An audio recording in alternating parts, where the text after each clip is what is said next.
আসসালামু আলাইকুম রহমতুল্লাহ। প্রিয় বন্ধুগণ, এই মুহূর্তে আমি আসছি সিরাজগঞ্জের ঐতিহাসিক সারদা ভবনে। আপনারা দেখতে পাচ্ছেন আমি গেটের ভিতরে ঢুকছি।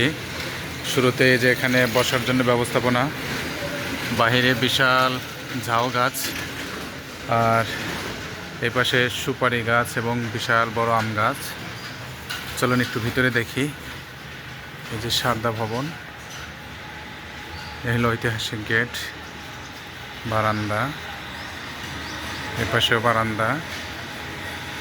আপনি যদি ছাদগুলো খেয়াল করেন দেখবেন ওগুলো সম্ভবত কাঠ অথবা রেলের পাতি হবে।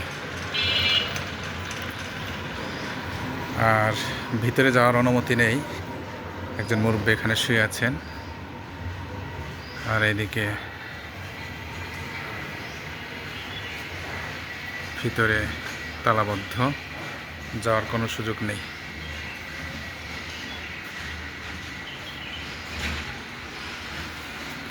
সামনে ওই পাশেও তালাবদ্ধ, দেখি কি আছে।